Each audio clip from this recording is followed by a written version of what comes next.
Boa noite a todos, graça e paz de Jesus Cristo. Hoje é quarta-feira, dia 29 de julho de 2020, são 19 horas e 30 minutos. E eu sou o pastor Paulo Timóteo, da Igreja Batista Central de Petrópolis. Muito obrigado por você estar aí do outro lado, nesse culto online, virtual, internet. Importante é a gente se comunicar, porque as limitações nos foram impostas. É claro que nos submetemos a elas, isso naturalmente, em razão da gravidade. A gente quer a preservação da saúde de todos, não apenas a nossa própria. É uma questão social, de cidadania. Então, estamos juntos aí nos esforços para conter o vírus e cremos que isso está passando e tudo irá voltar à normalidade. Vamos orar? Deus, em nome de Jesus, agradeço por nos juntarmos, agradeço por nos unirmos, agradeço porque isso é promovido pelo único Espírito Santo, que está em mim e está nos meus irmãos também. E que Jesus Cristo, aquele que passeia no meio da sua congregação, seja honrado aqui, seja exaltado, seja bendito.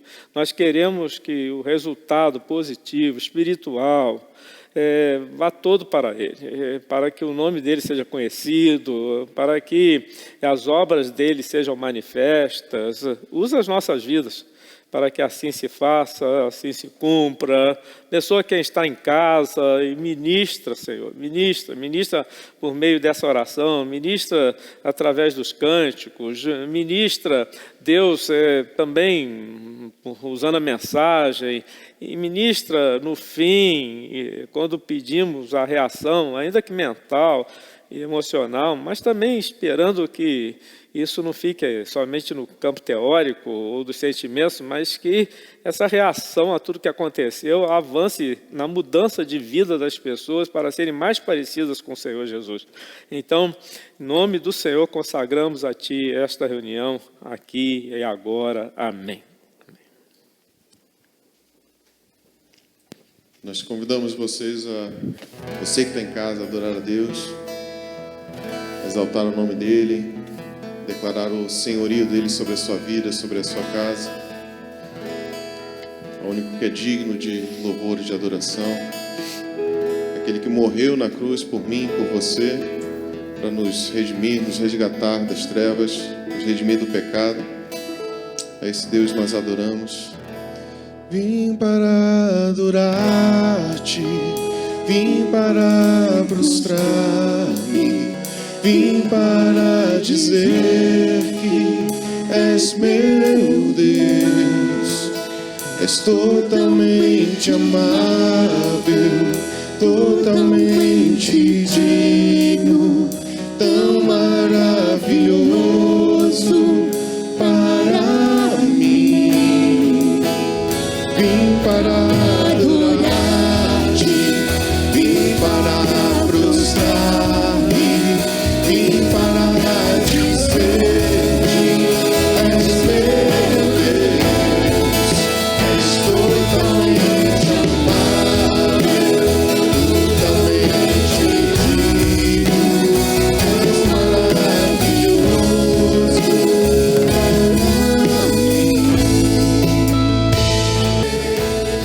O preço dos meus pecados lá na cruz. Vim para adorar-te, vim para prostrar-me, vim para dizer: és meu Deus, és totalmente amável, totalmente digno, tão maravilhoso para mim. És maravilhoso. Sim, Deus, reconhecemos as tuas maravilhas, reconhecemos, ó Deus, que o Senhor tem cuidado de nós no meio das dificuldades, das tribulações que muitos de nós temos passado nesses dias. Mas queremos também que o Senhor tem feito cada um de nós andar sobre as águas, que o Senhor tem nos guiado no meio das dificuldades. Nós declaramos a nossa confiança no Senhor. Sinta o Espírito Santo te guiando.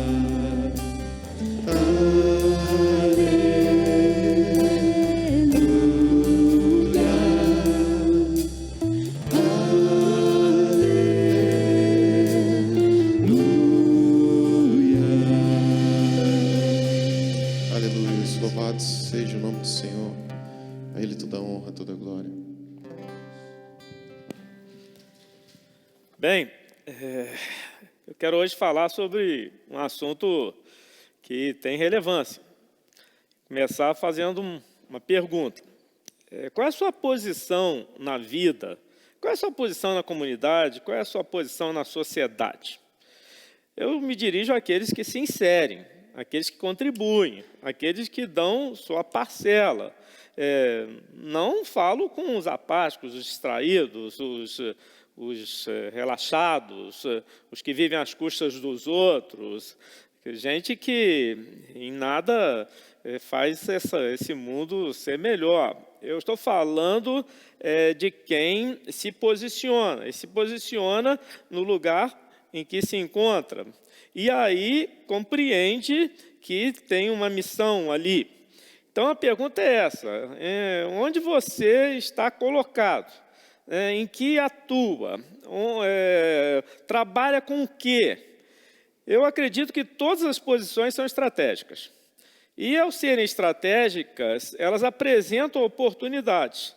E as oportunidades, mesmo diante das dificuldades, elas contêm um teor, um potencial de sucesso e de conquista que são maravilhosos a Deus e também aos nossos olhos. Bem, começar por Tiago, no capítulo 5, versículo 17 da sua carta, quando ele fala, referindo-se a 1 Reis 18, que naquela época passaram-se 3 anos e meio sem chover. Está aí, Tiago 5,17. Era a ocasião do ministério do profeta Elias, e Tiago começa mesmo referindo-se a ele. Tiago 5,17. Elias era homem semelhante a nós, profeta de Deus, para Israel, sujeito aos mesmos sentimentos, e orou com instância para que não chovesse sobre a terra. E por 3 anos e 6 meses não choveu. E agora a gente vai lá para 1 Reis 18, 1, que é onde está essa história que se refere a Tiago. Bem, o que diz 1 Reis 18, 1? Vou ler aí. Muito tempo depois de ter se iniciado o período da seca e Deus haver falado com Elias nesse princípio, então muito tempo depois veio a palavra do Senhor Elias, veio de novo, no 3º ano, dizendo: vai, apresenta-te a Acabe, porque darei chuva sobre a terra. Tudo o que estava acontecendo com Elias nesses 3 anos, desde quando o Javé o chamou, constituía-se numa preparação para as grandes batalhas espirituais que ele haveria de enfrentar. Então, em primeiro lugar, Elias teria um encontro muito dramático com Acabe, o rei de Israel, que, embora nessa posição, era ímpio, era um homem malvado. Não somente Elias teria esse encontro dramático com Acabe, mas enfrentaria também os próprios filhos de Israel, seu povo.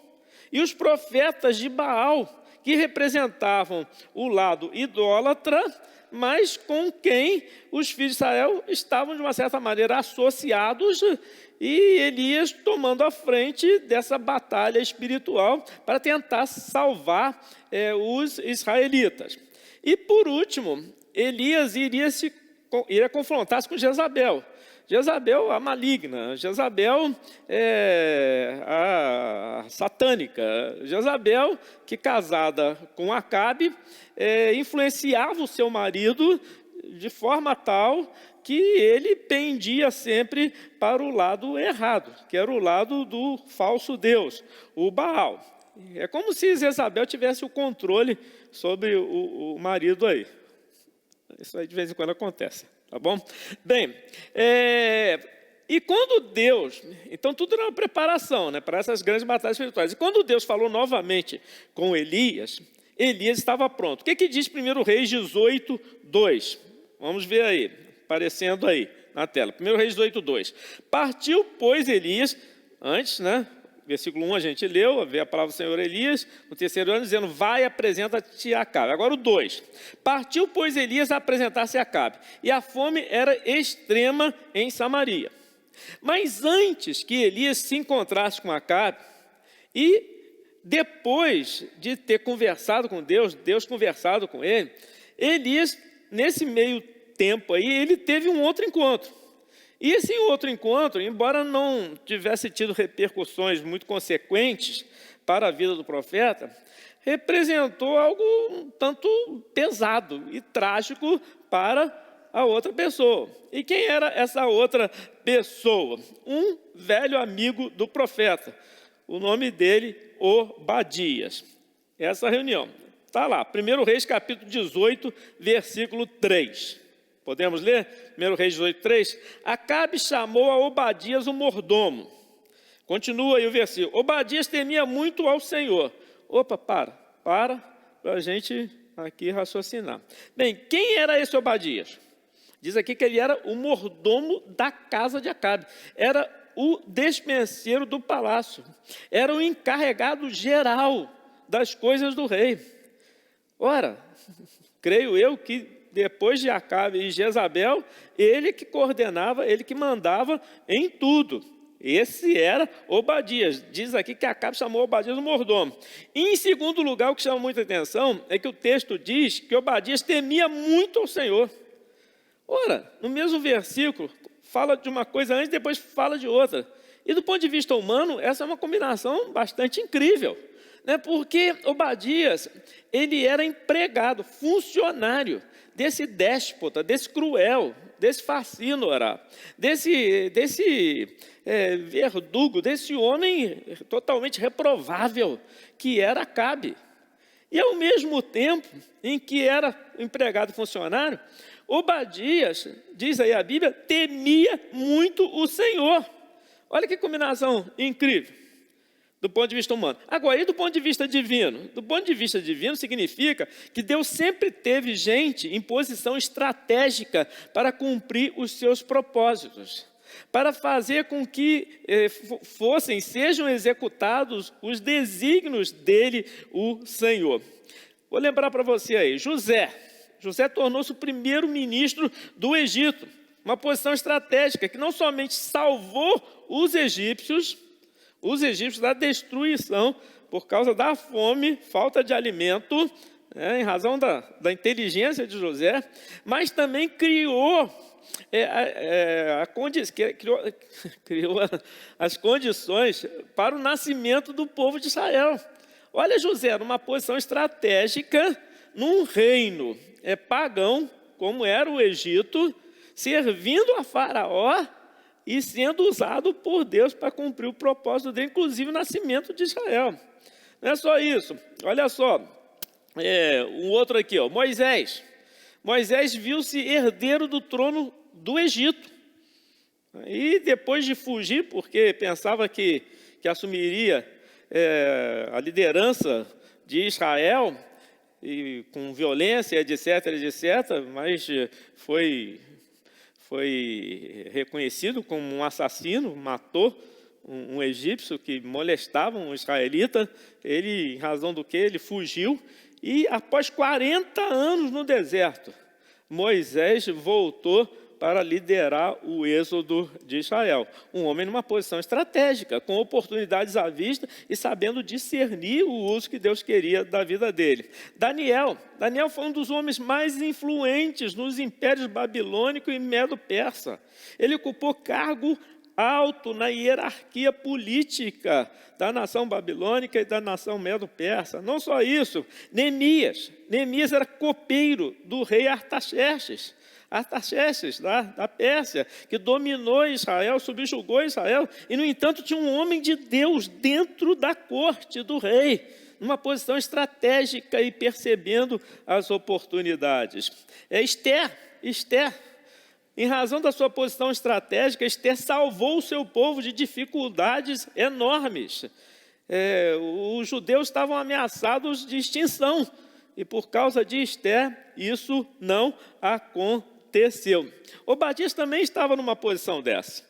Obadias era mordomo do rei Acabe. Obadias era administrador de confiança do rei. Talvez fosse até um parceiro de troca de confidências do rei, um outro homem com quem o rei podia se abrir em razão da proximidade. E essa posição de Obadias acarretava uma grande responsabilidade e também autoridade.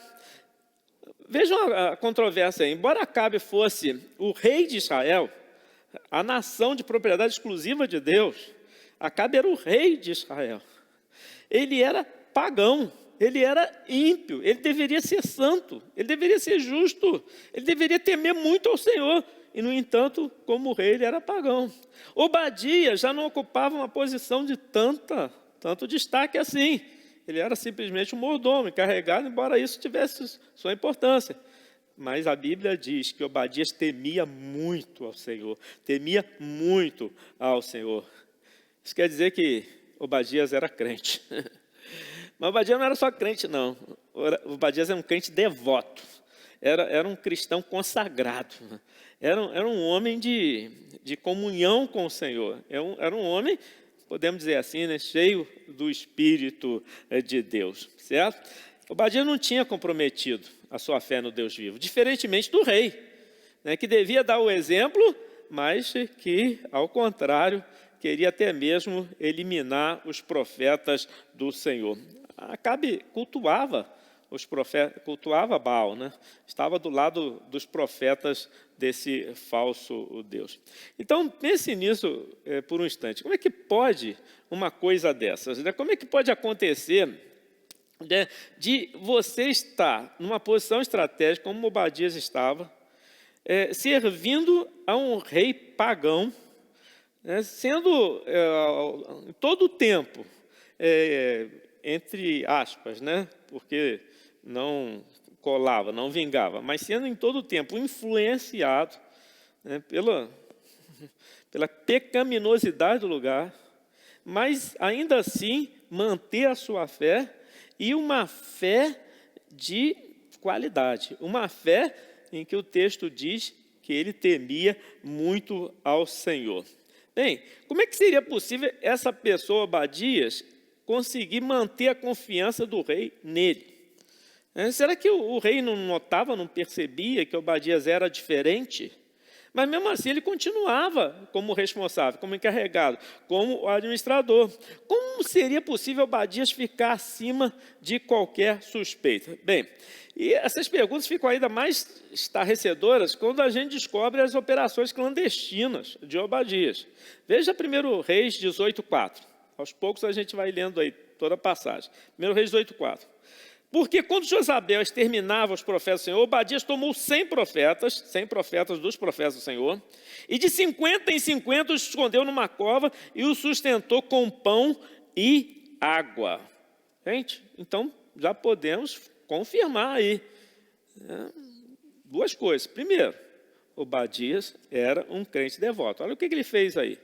No meio da perseguição aos profetas do Senhor, porque os de Baal que tinham o destaque, que estavam na frente da religião do povo lá, ele tomou 100 destes homens e os escondeu à revelia, os escondeu numa cova. Bem, então Obadias era muito consagrado, muito mesmo, muito mesmo.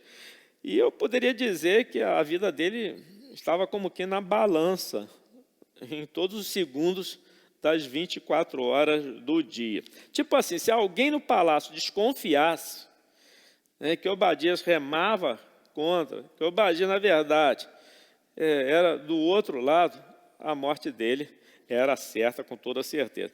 E outra coisa, Obadias devia ter cúmplices ali, no sentido positivo, né, para esconder 100 pessoas e sustentá-las com pão e água todos os dias. Obadias, com certeza, tinha gente que trabalhava para ele. Será que Obadias podia confiar nessas pessoas? Eu acho que ele não confiava totalmente, mas dependia de Deus para a sua proteção e para a sua segurança. Às vezes, a gente, lendo a letra é morta, né? A quem dá vida é o Espírito de Deus. Eu quero falar assim, a gente não está lá para ver, para saber em loco, né, como é que era a coisa. Mas com certeza não era jogo de gato e rato, não. Era uma luta contra as forças espirituais do mal, Satanás, poderes das trevas. Obadias estava enfrentando isso, personificado em Acabe e em Jezabel. E ninguém conhecia mais intensamente o perigo do que ele ali, tá bom? Nós podemos dizer que a escolha de Obadias de fazer isso, esconder os profetas do Senhor, sem o conhecimento do rei, isso aí colocou a vida dele em perigo, com certeza, com certeza. Mas por que Obadias fez isso? Por que Obadias se dispôs a colocar a própria vida em perigo? As Escrituras nos dão a resposta. 1 Reis 18:3, voltando lá, né? Obadias temia muito ao Senhor. Isso significa o quê? Que Deus estava no centro da sua vida. Significa que obedecer ao Senhor era a coisa mais importante que Obadias fazia na sua vida. Fazia em relação a ele e no que tem a ver com os outros também.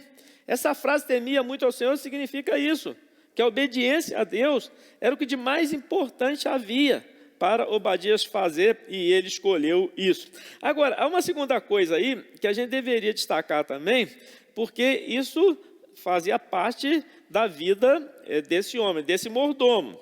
Ele não era apenas um crente corajoso, ele não era apenas um crente decidido, mas Obadias tinha sabedoria, ele era também um homem sábio. Ele temia muito ao Senhor, devoto, mas ele também tinha sabedoria. E foi a sua sabedoria, com certeza, que o fez ocupar a posição tão estratégica no reino de Acabe. Bem, esse plano aí de esconder os 100 homens de Deus, a engenhosidade dele, como se desenvolveu, a gente não tem os detalhes, tá? A gente não sabe, não. E fica aqui uma sugestão, porque eu, com certeza, eu vou fazer isso. Quando chegar no céu, eu vou perguntar quem é o Obadias, né, e chamá-lo, né, e perguntar, Obadias, como é que você fez aquilo? Né, qual foi a estratégia? Né, quais os riscos que você correu? Ninguém sabia. Porque vai ser emocionante para mim, creio eu, talvez para você também, ter uma conversa com Obadias, porque a Bíblia omite aí a maneira como ele fez, mas com certeza foi de maneira bastante engenhosa. Será que Obadias enfrentou problemas gigantescos a fim de executar esse seu plano? Eu tenho certeza que sim. Mas ele não tinha ideia do que ia acontecer quando ele se encontrou com Elias. Esse encontro ali no meio do caminho. Obadias vinha de um lado, Elias vinha de um outro, e então Elias se encontra com Obadias, e Obadias ao longe reconhece o amigo de quem estava afastado já há bastante tempo. Obadias não tinha ideia do que ia encontrar, certo? O que ele estava fazendo lá de fora do palácio? Ele estava junto com Acabe foi para um lado e Obadias foi para o outro. Eles estavam à procura de um lugar, uma região que tivesse alguma água, algum alimento para os cavalos e as mulas não morrerem de fome e de sede. Um lugar onde houvesse um capim, etc. Então saiu Acabe para um lado e ele mandou Obadias para o outro lado. E nessa que Obadias se encontra com Elias. Uma coisa interessante é que tem gente que se interessa, e isso é irônico, né? Tem gente que se interessa mais pela vida dos animais do que se interessa pela vida das pessoas. Eu não estou dizendo que a gente não deva se interessar pela vida dos animais, não estou dizendo que a gente não deva dar carinho, não estou dizendo que a gente deva tratar mal os animais, não é isso não. Mas tem gente que inverte as coisas, ou tem gente que dá mais importância a animais do que pessoas, e aí explica das maneiras mais absurdas possíveis. E Acabe era um sujeito assim. Ele dava mais valor a cavalo e a mula do que a homens de Deus, do que a representantes do Senhor. Aí vamos ler, 1 Reis 18, 4 a 6. Vamos ler aí, 1 Reis 18, 4 a 6. Porque quando Jezabel exterminava os profetas do Senhor, Obadias tomou 100 profetas, já lemos isso, e de 50 em 50 os escondeu numa cova e os sustentou com pão e água. Versículo 5. Disse Acabe a Obadias: vai pela terra a todas as fontes de água e a todos os vales. Pode ser que achemos erva, para que salvemos a vida aos cavalos e mulos, não percamos todos os animais. Versículo 6. Repartiram entre si a terra para percorrerem. Acabe foi à parte por um caminho e Obadias foi sozinho por outro. Já falei isso tudo aqui, estou lendo os textos. E aí, estando já Obadias de caminho, Elias encontrou-se com ele, vindo da direção oposta. É o versículo 7 aí, 1 Reis 18, 7. Falei isso aí, né? Obadias reconhecendo, estou lendo o versículo 7. Obadias reconhecendo-se, prostrou-se com o rosto em terra e diz: és tu, meu senhor Elias. E depois de afirmar e confirmar para Obadias que era ele mesmo, Elias, e foi se aproximando, Elias fala uma coisa para Obadias que se tornou estarrecedor para aquele homem. Se tornou assim chocante para o mordomo do rei. O que 1 Reis 18, 8 diz que Elias falou para Obadias? 1 Reis 18, 8. Olha aí. Respondeu-lhe ele: sou eu. Sou eu, Elias. Vai você, Obadias, e dize a teu senhor Acabe: eis que aí está Elias. E Obadias começa a suar frio. Porque como é que ele vai fazer um negócio desse? Né? Ele vai voltar para Acabe, o Senhor, e dizendo que encontrou Elias, mas que ao mesmo tempo não o levou preso. Acabe ia dar um chilique, Acabe ia esganar Obadias, né? Acabe no mínimo rebaixaria o mordomo. E Obadias começa a tremer, né? Obadias imediatamente se coloca na defensiva e era óbvia a tensão que ele estava vivendo ali naquele momento. 1 Reis 18, 9, vamos lá. Porém ele disse, Obadias, olha como é que ele tremeu: em que pequei, 1 Reis 18, 9, para que entregues teu servo na mão de Acabe e ele me mate, porque eu vou voltar para você só para anunciar que lhe encontrei, sem levá-lo preso. O que você quer? E aí Obadias começa a apresentar o esboço histórico do que vinha acontecendo até então. Isso está nos versículos seguintes, 1 Reis 18, 10 e 11. Vamos ler? 1 Reis 18, 10 e 11. Versículo 10. Tão certo como vive o Senhor teu Deus, Obadias falando para Elias, não houve nação nem reino aonde o meu Senhor não mandasse homens à tua procura.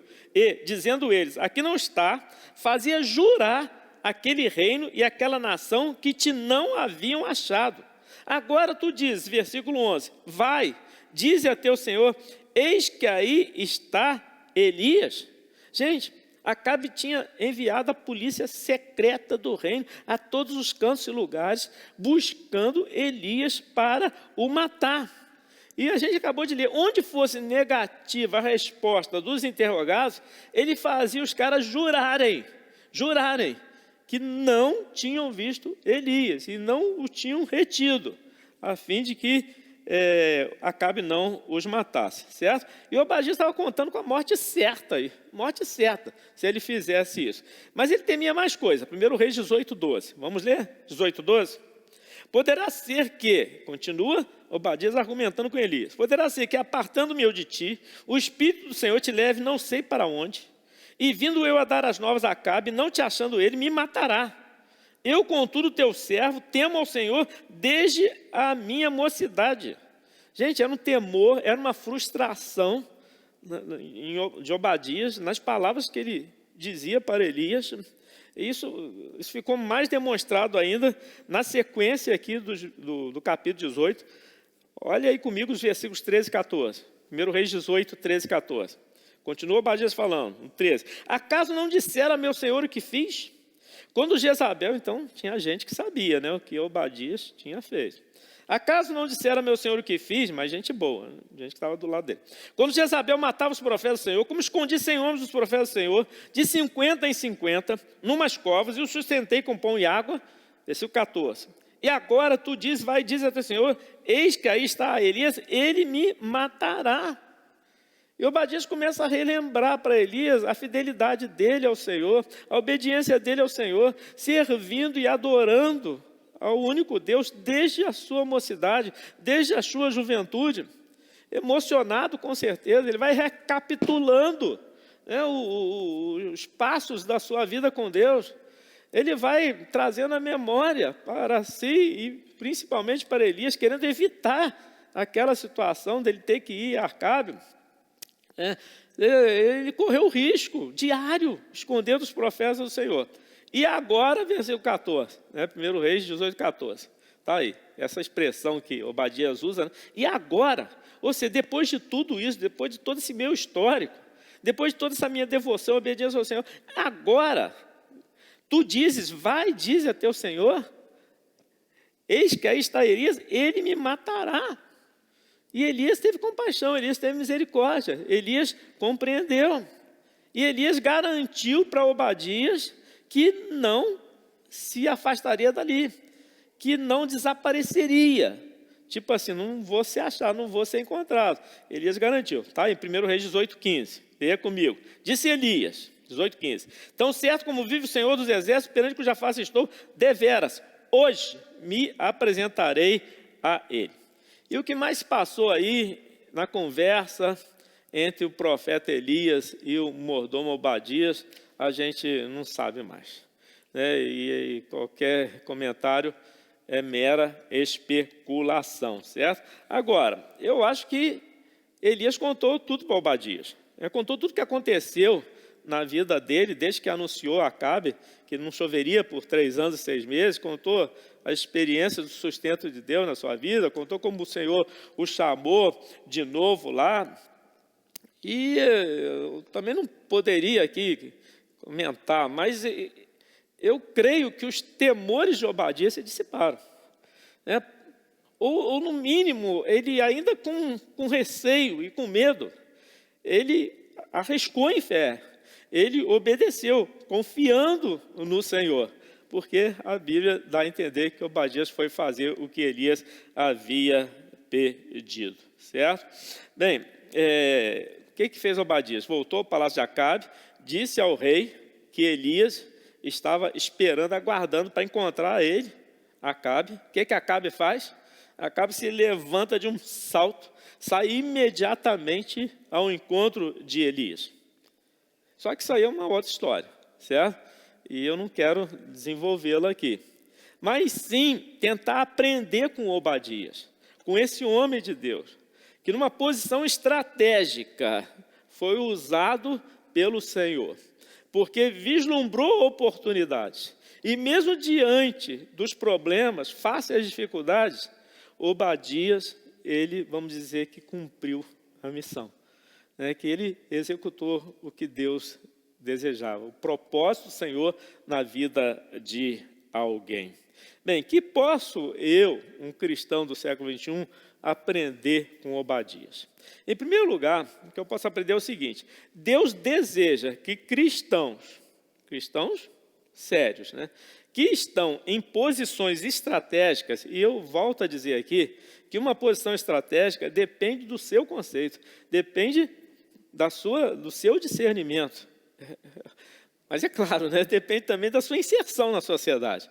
Uma pessoa que se distancia, uma pessoa que se afasta, uma pessoa que vive apenas para si, ela nunca vai ter uma função que beneficie os outros, que contribua para que a sociedade seja melhor. Eu estou falando de gente inserida. Então, Deus, ele deseja usar os crentes que estão numa posição estratégica num mundo pagão, a fim de que os seus objetivos se realizem. Eu acredito que você está comigo aí no raciocínio. Isso é uma coisa que a gente aprende com Obadias, e não somente com ele, mas com os outros também.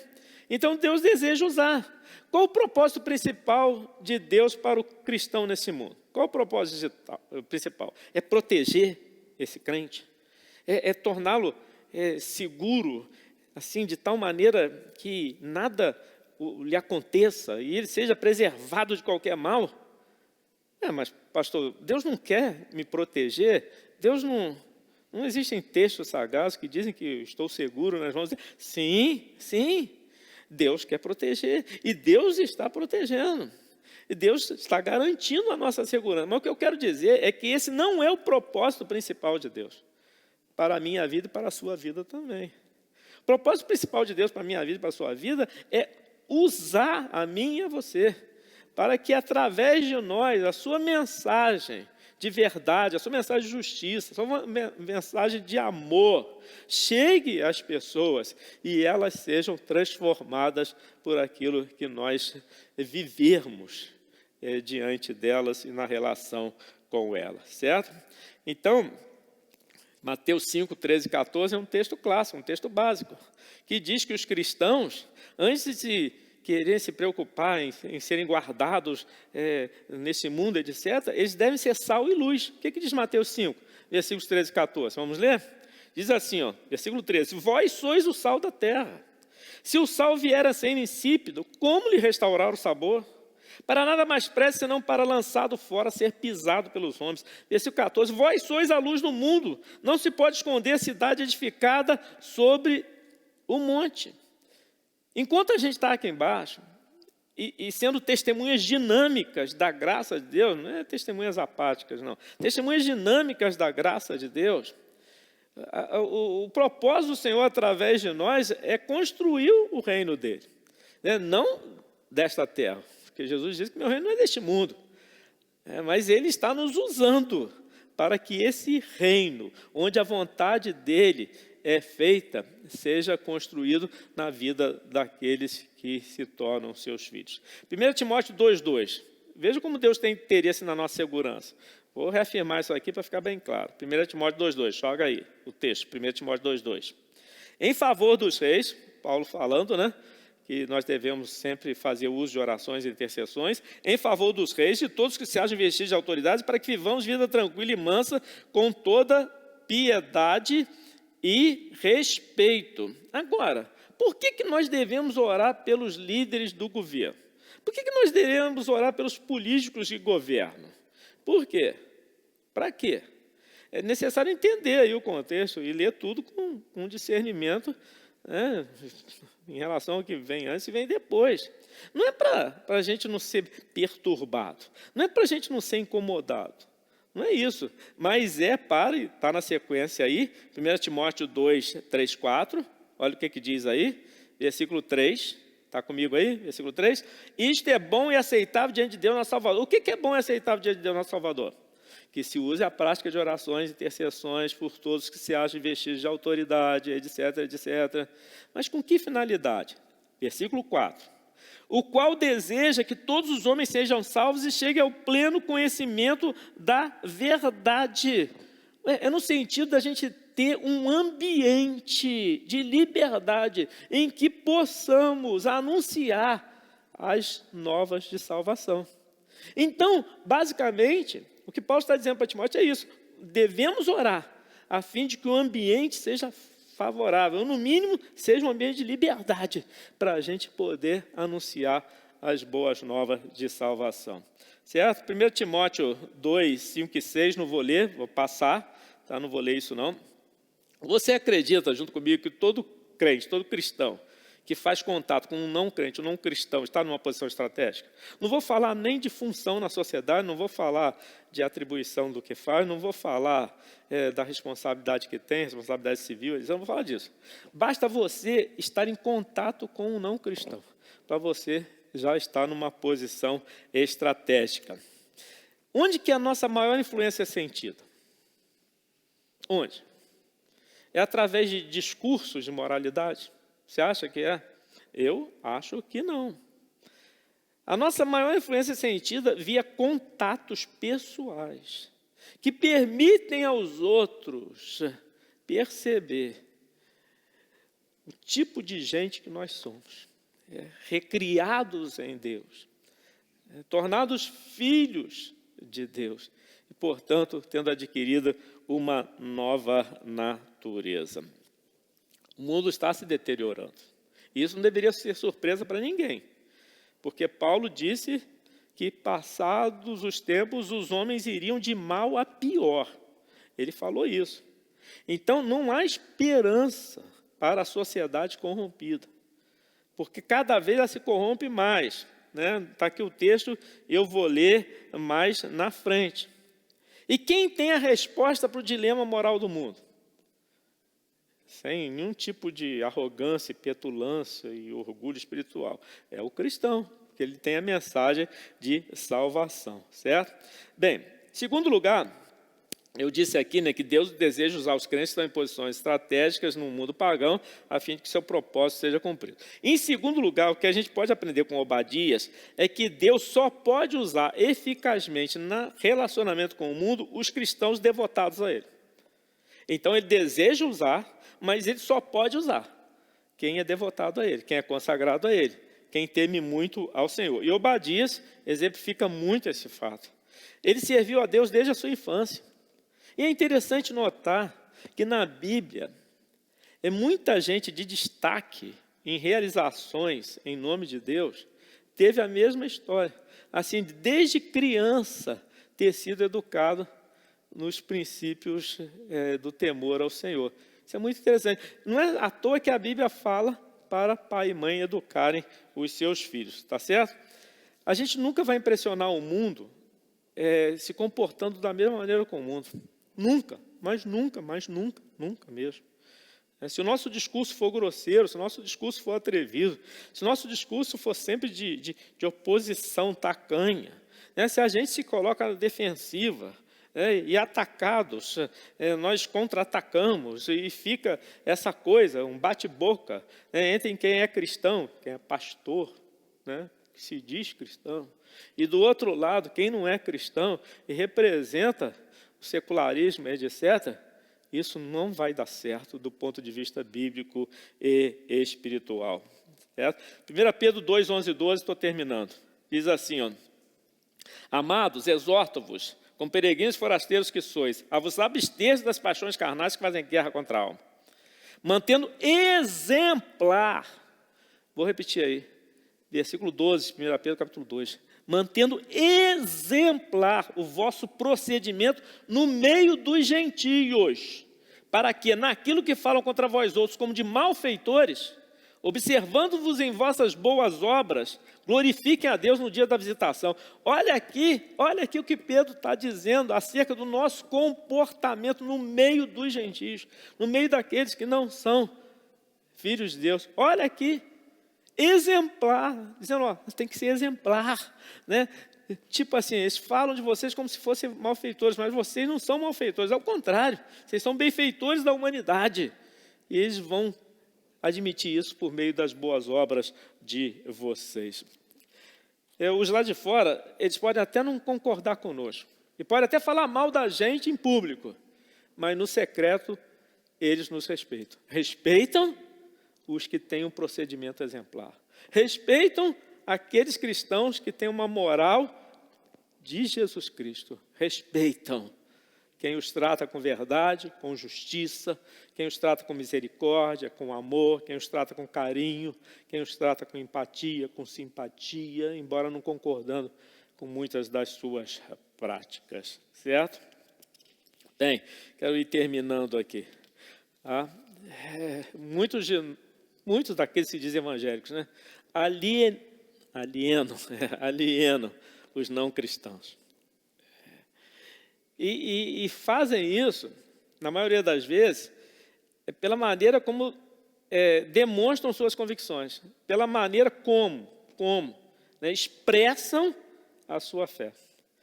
E faz com que as pessoas se afastem, faz com que as pessoas se distanciem, porque não usam de sabedoria, certo? E para terminar, Deus usa de modo muito especial aqueles que são cristãos e também são cristãos devotos, mas que dão importância fundamental à sabedoria no trato com as pessoas.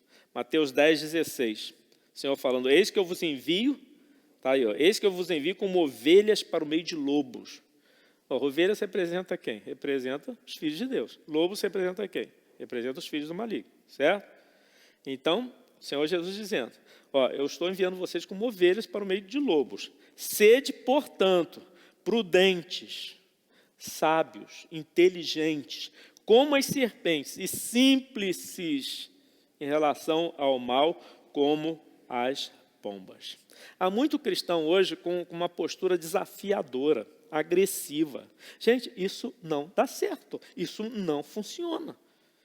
pode funcionar até no meio da congregação, né? O ministro, o pastor. Agora, em relação aos descrentes, o que tem a ver com os ímpios não aproxima, ao contrário, distancia, né? Gente emocional, muito mais do que racional. É o temperamento da pessoa. Ora, bola, o Espírito Santo não veio para não apenas nos dar o seu Espírito, mas também renovar a nossa mente, transformar a nossa alma. Que negócio é esse de que é o temperamento da pessoa e aí esse temperamento não muda, ela vai ser assim, tem que aceitar assim? Eu não entendo isso. Não dá para entender isso, não.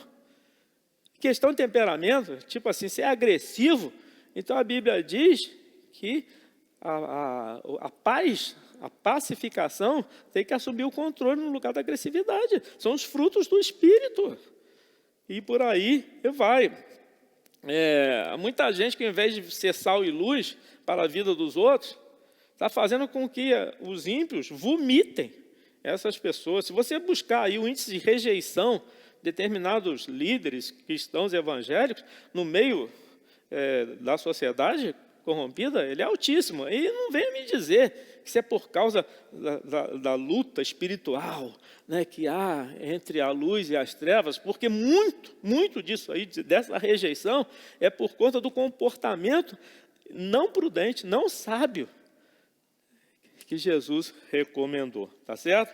Então, gente com atitude grosseira, rude, né, e por aí vai, tá certo? Para terminar aqui, você lembra do que Jesus Cristo disse? Lucas 23, 34? Pai, perdoa-lhes, porque não sabem o que fazem. A gente está precisando de gente em posição estratégica, que enxerga oportunidades à vista, no horizonte, que tem esse mesmo espírito de Jesus Cristo. Pai, perdoa-lhes. Espírito de compaixão, espírito de misericórdia, espírito de perdão. Pai, perdoa-lhes. Eles não sabem, tá, Lucas 23, 34, né? Eles não sabem o que estão fazendo. Há muita gente aí no meio do cristianismo reagindo de maneira imprudente. As mudanças estão acontecendo na nossa sociedade. A gente compreende, porque eu mesmo me revolto. Os valores aí do mundo, eles estão piorando. E isso é aquilo que eu disse, né? Que a própria Escritura falou que iria acontecer. É coisa que está tendo impacto sobre os nossos filhos. E é para revoltar mesmo. E é para se posicionar. Mas a maneira como eu faço isso, a forma como eu veiculo minha opinião, tem que ser de uma maneira inteligente, de uma maneira sábia. A gente não pode resistir com imprudência, a gente não pode resistir com gritaria, a gente não pode resistir querendo que a força prevaleça e não o Espírito do Senhor, querendo resolver as coisas do modo político. Quanto mais gente cristã nós tivermos como senadores, como deputados e como representantes, etc., mais força. Peraí, Jesus Cristo, que o reino dele não era desse mundo, não é por aí, o caminho não é esse, a via não é essa. Eu vou votar num cristão? Claro que eu vou votar, mas desde que ele tenha virtudes, e virtudes cristãs, porque se não tiver, eu vou votar no outro que não é cristão, mas que tem virtudes de Cristo, embora não sendo um seguidor declarado de Jesus, certo? Então, é mais ou menos por aí, tá bom? Ser seguidor de Jesus no meio da sociedade aí leva a problemas? Leva a problemas. Mas as oportunidades são desafios, certo? Onde não há problemas, não há solução deles, tá bom? Deus é especialista, essa frase é comum, né? De transformar limão em limonada, transformar pedras de tropeço em degraus de vitória, tá bom? Então, é isso aí. Eu queria que você refletisse comigo, né? Fazendo perguntas. Quero lhe fazer algumas perguntas, né? Até que ponto eu estou permitindo que Deus interfira na minha vida e me use para o seu propósito? Seja onde eu estou, em qualquer lugar, até que ponto isso está acontecendo? Outra pergunta, até que ponto eu estou vivendo uma vida devotada a Jesus Cristo, sendo sábio o suficiente para aproximar as pessoas de mim e ter a minha voz ouvida por eles? Até que ponto? E por último, até que ponto eu vejo as dificuldades como oportunidade para Deus demonstrar o seu poder através da minha vida? Obadias era uma pessoa assim, e a gente precisa aprender com ele. Vamos orar? Deus, em nome de Jesus, eu te peço que o Senhor ministre não a minha palavra, ministre aquilo que o Senhor mesmo disse na Escritura Sagrada e traga um entendimento via Espírito Santo. Em nome de Jesus. Amém.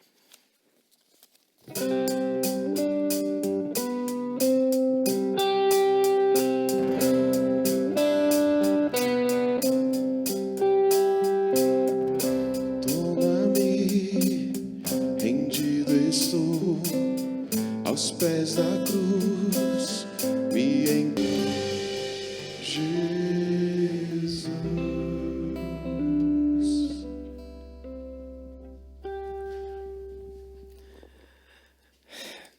Essa música, ela tem tudo a ver com a palavra que eu dirigia a você.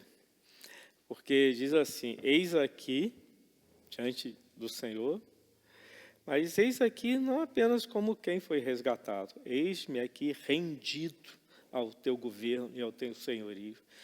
Faz em mim o teu querer. Cumpre o teu propósito através da minha vida. E isso significa muito mais do que reunir dentro de quatro paredes. Isso significa a gente ter uma influência decisiva lá fora. Falo em relação a mim, em relação a todos. Você não quer... Já orei, mas eu quero orar de novo. Você não quer tomar uma decisão agora, nesta noite, de, a partir de já, deixar o Senhor usar você da mesma maneira que usou Obadias, usou Esther, usou Neemias, usou Moisés, hein? Usou Daniel. Vamos orar nesse sentido? Então, feche seus olhos, pense no Senhor, renda-se a Ele e resolva, decida que você vai fluir nessa direção aí.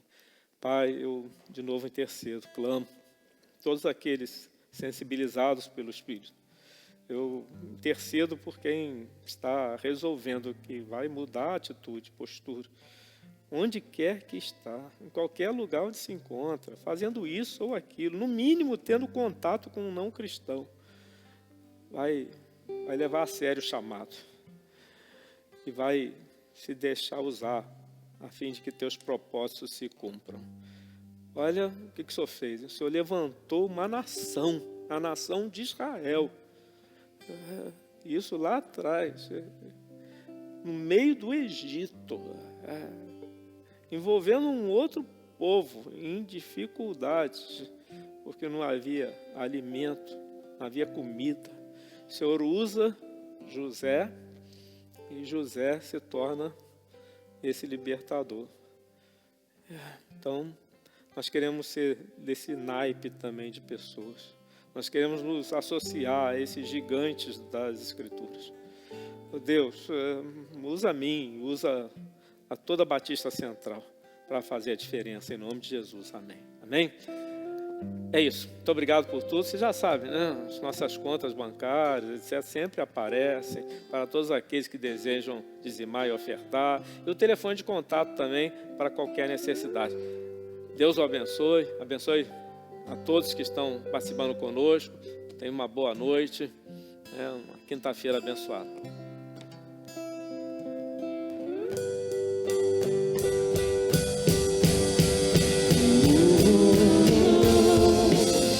Espera aqui, rendido estou.